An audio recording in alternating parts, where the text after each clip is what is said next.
Di tahun yang sama, Iksan menciptakan tari drop Darut, diambil dari kebiasaan masyarakat Pidi yang menangkap belalang untuk dimakan seusai panen. Tari ini juga pernah ditampilkan di Kongres Asia Afrika.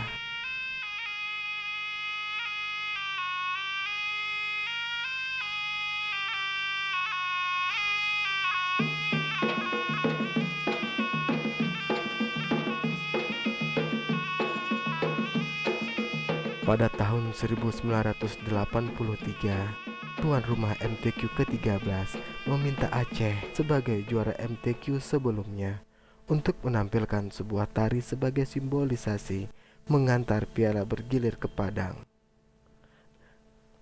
Iksan menciptakan satu karya besar lainnya, Tari Marhaban, yang sebelumnya diberi nama Tari Intat Piala.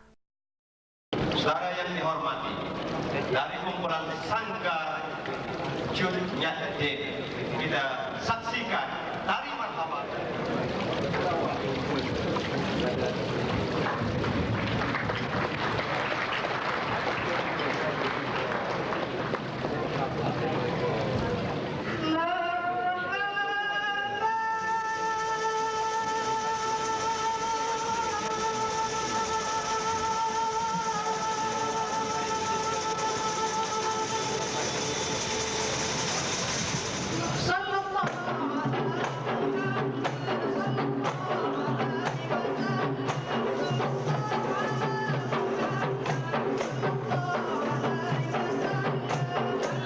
Harapan payah, anak awak tanggal lain lagi.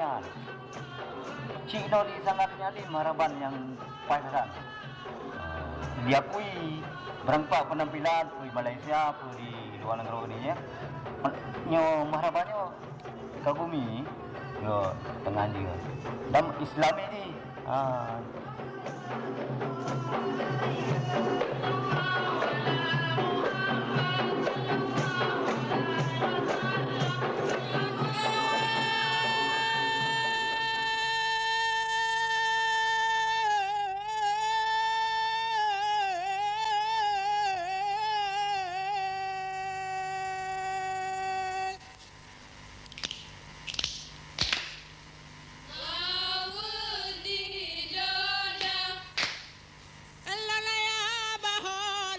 Pada tahun 1985, Sanggar Cut Nyadin tampil di Aceh Night di Taman Ismail Marzuki. Di tahun yang sama, Iksan kembali menciptakan karya besar ketiganya, Tari Rampo Aceh, sebuah garapan yang menggabungkan seluruh unsur tari Aceh dalam satu tarian. Tahun 1986, Iksan menggarap Tari Zapin dengan ciri khas yang berbeda dari tari zapin-zapin lainnya. Sekitar tahun 80-an, Iksan juga menciptakan Tari Rampai Andalas, menggabungkan unsur-unsur tarian di Sumatera dalam satu tarian. Pada tahun 1988, Sanggar Cut Nyadin mengadakan pagelaran adat istiadat perkawinan Aceh dan fashion show pakaian adat pada Pekan Kebudayaan Aceh ketiga atau lebih dikenal dengan PKA 3. ya keras kami anak Cut Nyadin. Berat sekali kerja di situ karena kita siang malam forsir semua kegiatan di Kota Madia kita yang support.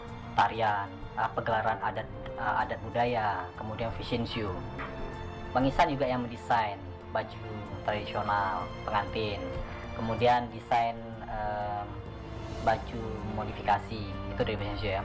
Kemudian pakaian adat Acehnya itu menggunakan aksesoris yang wanitanya dan prianya yang benar-benar asli, malah emas yang asli.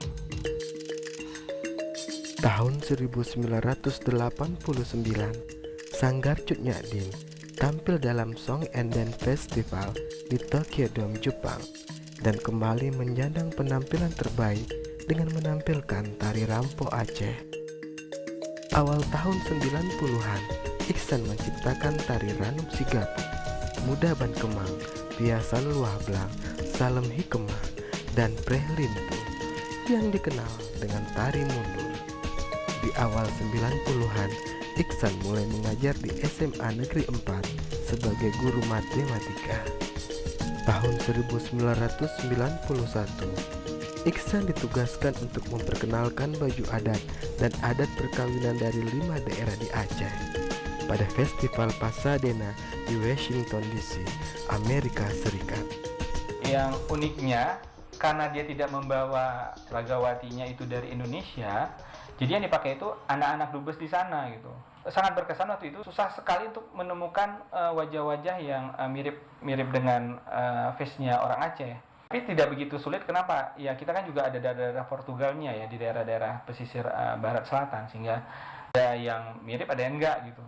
Nah, setelah dia mendapatkan yang akan menggunakan pakaian pengantin ditampilkan di acara tersebut, beliau juga ditugaskan untuk membuat 5 pelaminan. Pelaminan itu yang mewakili dari Aceh, pelaminan Aceh Timur, dulu Tamiang ya, terus Aceh Besar, Kota Madia Banda Aceh, Aceh Tenggara, sama Aceh Barat, Barat Selatan. Tahun 1992, Iksan ditugaskan sebagai ofisial untuk ikut serta dalam penampilan Sedati, Saman, dan Rapai Geleng di Spanyol. Pakaian yang diundang Sedati, Saman, Rapai Geleng, heboh. Termasuk Paisan kamu dalam Sedati, namungan, yang masuk official. Yang main lu, celah genta, celah pengguna, pokoknya saya madu. Tahun 1992, Iksan menciptakan tari Pok Tepen, tari yang diangkat dari kerajinan menenun kain dalam masyarakat Aceh. Di tahun yang sama, Iksan naik haji ke Baitullah.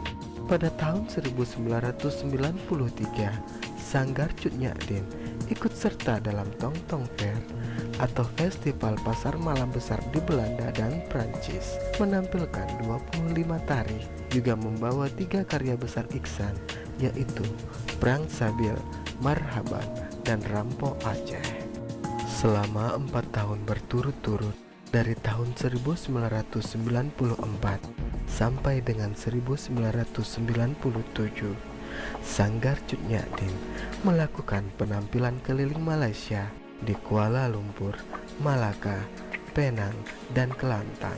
Di Malaysia, kedisiplinan Iksan kepada anggota Sanggar Cut Nyadin membuahkan hasil.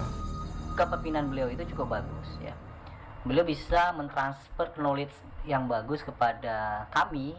Ya pada saat itu kami hampir merasa putus asa. Ya, kita harus ada melakukan pagelaran budaya di Malaka. Kita harus pasang pelaminan, kita harus buat pagelaran pengantenan itu antar pengantin, kita harus tampil di sana. Ketika sampai di Malaysia, saya pikir 7 orang senior kita tuh nggak bisa masuk karena paspornya ada permasalahan di imigrasi, termasuk Bang Isan, almarhum Bang Ile, Mai juga itu, ada berapa lagi. Tapi ini usaha harus jalan.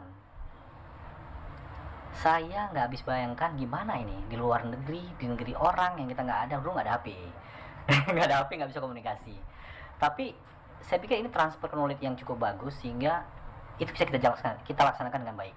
Pelaminan bisa terpasang dengan tepat waktu, penampilan bisa kita laksanakan juga dengan baik, dan semua berjalan dengan sempurna. Yang saya petik dari kondisi ini adalah itu tadi, bahwa Bang Isan bisa mendidik anak-anak Cut Nyadin itu sehingga bisa bermandiri, walaupun tanpa beliau pekerjaan itu bisa terlaksana dengan baik.